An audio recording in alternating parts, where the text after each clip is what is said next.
Alright guys, hey, what's up? Alright, so part 3. Let's get the ball rolling. Okay, so we are in Norman's store.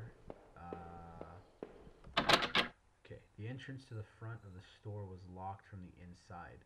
Looked like I couldn't just pop it open. It needed a key. There was a bit of blood on the keyhole. Okay, so I don't know what the fuck's going on.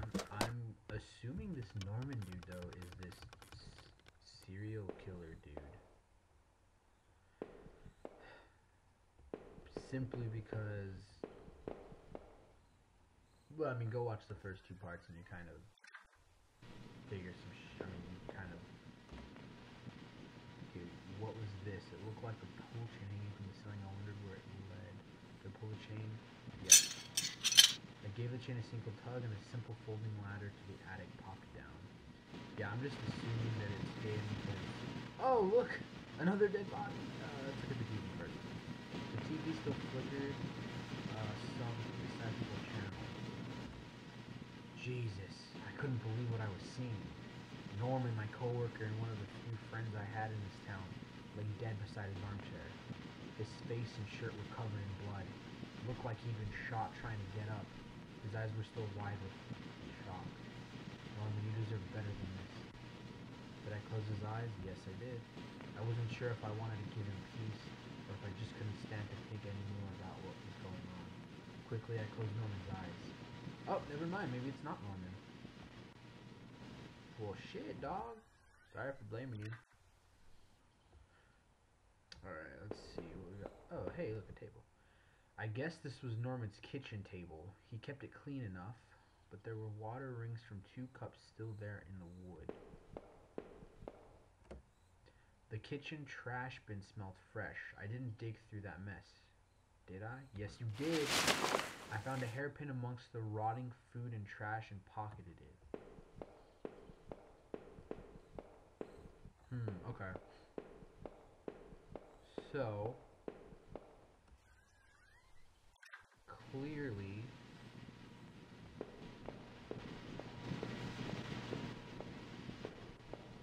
I am tied to all of this somehow. And I'm willing to guess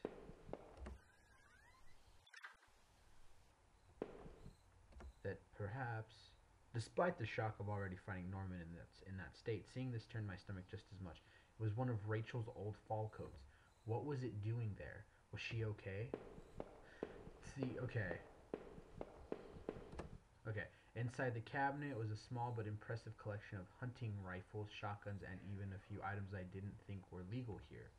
One of these slots on the rack was empty. The gun I had found seemed to match the others there. If the handgun was Norman's, what the hell was he doing with it? The gun would fit there. Did I place it back in the cabinet? I'm gonna say no. Though it weighed on me, I had a hard time parting with the weapon just then. I'm gonna keep that just in case. Fuck, the coat scared me. Damn it. I... The only thing I can think of is Norman may have been the killer, and if he was my friend and Rachel was on that list, maybe he was gonna kill Rachel and she stopped him. That's the only logical thing I can think of at the moment.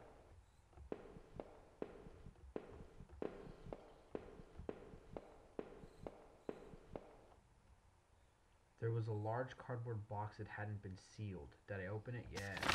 I opened up the old cardboard box and wasn't entirely surprised by what I saw. There were more of Rachel's things, more of my wife's clothes, photos, shoes, even that old radio I gave her. Why, Rachel? What were you doing here with Norman? Holy shit! Looks like my girl was cheating on me.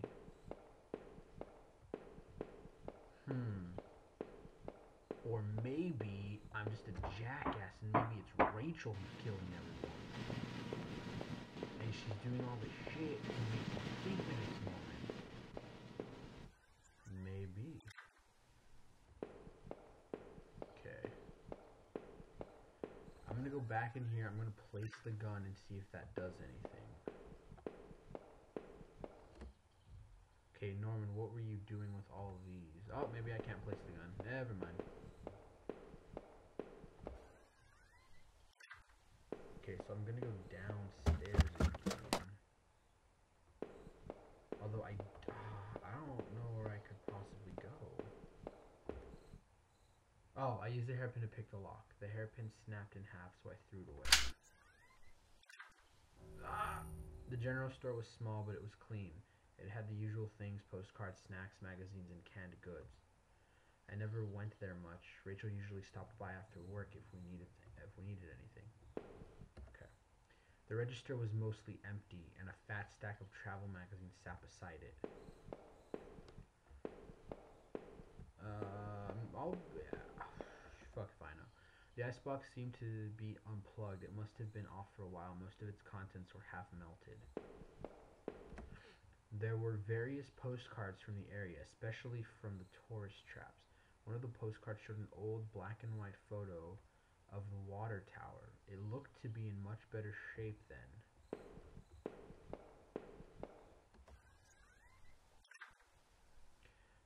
That night continued to take a horrible turn after horrible turn. It had been weeks since I'd last seen Norman, but to find him like that, as the thought of him still lying on the floor back there, the gun I carried seemed ever present. Seeing that dusty box of those old clothes was a shock. How long had they been there? And what was Rachel doing at Norman's place? I felt like I had only discovered more questions, no answers, but I was close to home. It was time to find out the truth. And I'm fucking scared. Okay. Alright. I will go ahead and keep things rolling on this. Okay. Door. And more door. Oh shit, why did I go? Didn't even go in there. Wait, what? That was quite odd. Maybe he does that again. No. Okay, that was odd. I think this door just took me right to the beginning. Maybe. Alright, I'll start with this first door after I do this. The neighborhood's local post box letter was sticking out as if someone hadn't pushed it all the way in. I knew it wasn't right, but did I look at the letter? Yes. The envelope was addressed to Norman. There was no return address, but the handwriting looked familiar. I took a deep breath and tore open the package. The letter read, Norman, I'm sending this to you in a letter because I'm afraid to tell you this in person. What we did, what was wrong. My husband isn't an easy man to be with, but he is my husband and your friend. I need some time to sort this out, away from you. From you both. I'm going away for a while. I'm going to tell him. So don't you think you can hold that against me? I'm going to tell him and get past this. Maybe we'll work it out. I'm not sure I even want to, but he deserves at least that much. Goodbye. Oh, girl, you was cheating on. Okay, gate was locked tight. There wasn't. Okay, that was. So Rachel was a pig. At the wrong gate. This one was locked. She be cheating on me. That's not good. Okay, here we go. This should be. I had entered our backyard. The rain gave me a terrible sense of foreboding, and it chilled me through my clothes. I was expectant, but also afraid.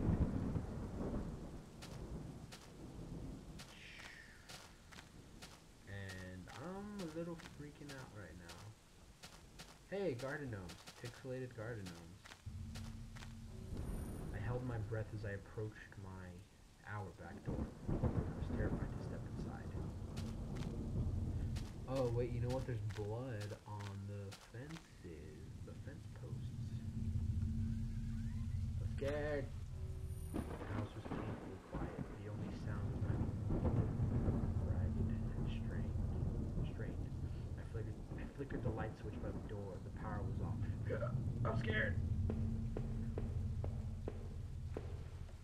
The table was clean. It hadn't been used any time recently. But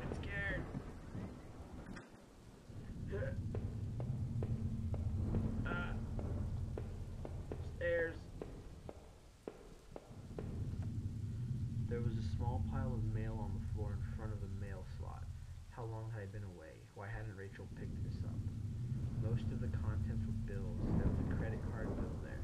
Did I open it? Yes. I ripped the bill open and read it. To my surprise, it said something about canceling my credit card due to non-payment. What the hell? The front door was locked from inside. I couldn't go out though. I needed to see if Rachel was here. Okay. So I'm gonna. The door to the basement was locked. Where had I put the damned key? Okay, looks like I can. Gotta go upstairs.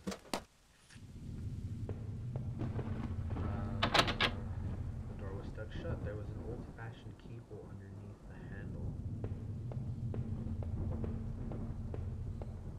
Okay. Okay. An old photo of Rachel and I stared back at me, reminding me of better times. It didn't make me feel terribly comfortable. Did I keep it anyway? It didn't make me feel terribly comfortable. No. No. There was no reason to hold on to the old memories. I had my license and credit card back. That was enough. I regret it. I want it back. Our television. I had purchased it before I knew I was going to lose my job. I felt pretty guilty about it afterward, but by then it was too late.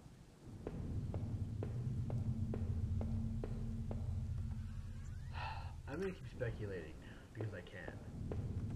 She totally hooked up with Norman. Because, oh my god, a broken mirror. Totally hooked up with Norman. Because Harvey over here, I don't even know if that's his real name. I'm just gonna call him Harvey. Harvey Dent over here lost his job. Our highway mirror had been smashed, its pieces scattered around the floor. So, I'm just gonna assume that, because I can.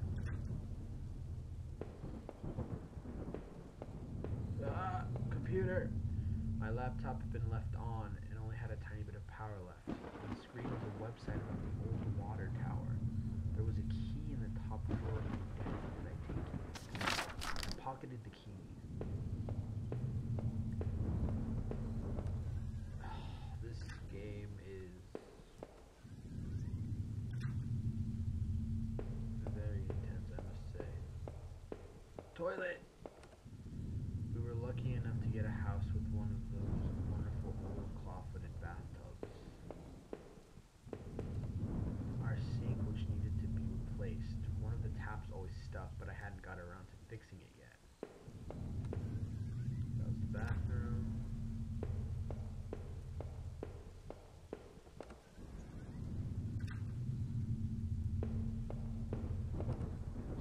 The books there were half mine, half Rachel's. Hey, now that I looked more closely, it looked like that man in that house had some of the same books as I did. Was it Harvey? My wife's, Rachel's, suitcase was sitting on the bed. It was closed, but I had a feeling what was in it. Did I open it? Yes. Rachel's suitcase contained clothes, toiletries, and a train ticket. Is this what you Norman? So maybe it was Norman, because the other train ticket I found.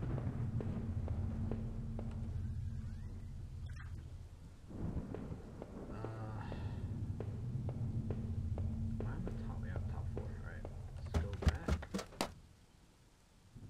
Let's see if I can open this door over here with the key. There's a keyhole underneath the handle. Okay, so then this must be for the other locked door, for this door. Yeah, for the basement.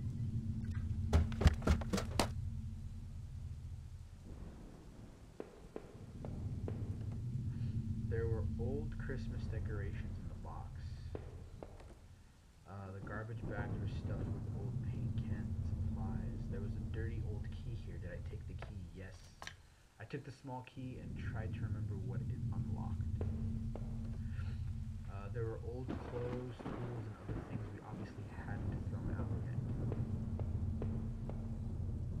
Oh, I had put up this divider wall last summer so we could create a separate room in the basement. I hadn't finished it yet, so the door was stuck and the drywall was poorly installed. I might have been able to break through if I found something heavy enough. Alright, which means I have to go to that other locker, probably.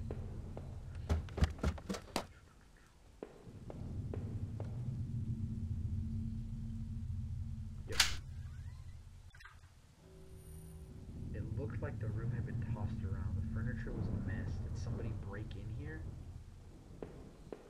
That's blood on the thing. There was an old crowbar on the floor. Did I need to take the crowbar? Yes.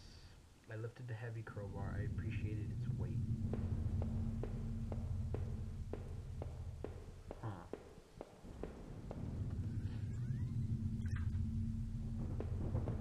Alright, looks like we're going back to the basement.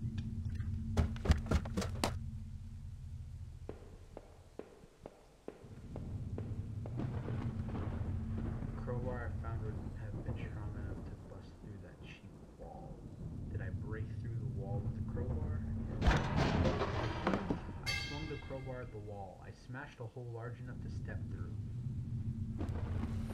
As I stepped through the broken wall, my breath caught in my throat. This was it. Was Rachel down there? Was she okay? I don't want to fucking look.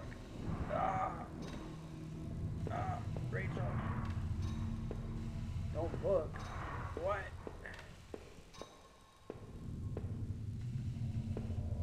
I'm fucking scared. Jellyfish.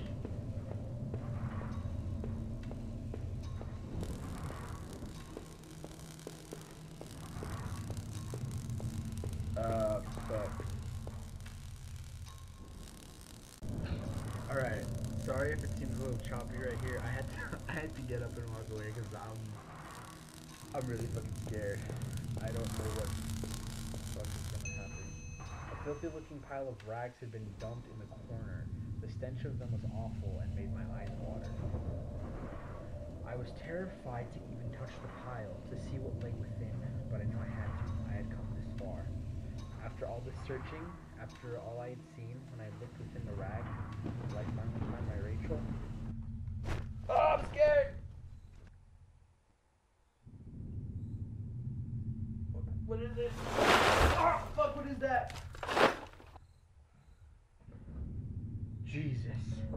Wrapped within the filthy rags, pale and still, was Rachel. She was covered in fading bruises and what looked like cuts. Her chest was a horrible mess of blood and dirt, and I couldn't bear to look at it. I thought about all I had seen and wondered if any of it could help me figure out who had done this. I'm seriously freaking out. And when I couldn't stay there any longer, I stepped away on shaky legs and made my way back upstairs, reluctantly exhausted for my journey. I could no longer resist the urge to close my eyes. Dude, I'm so fucking scared.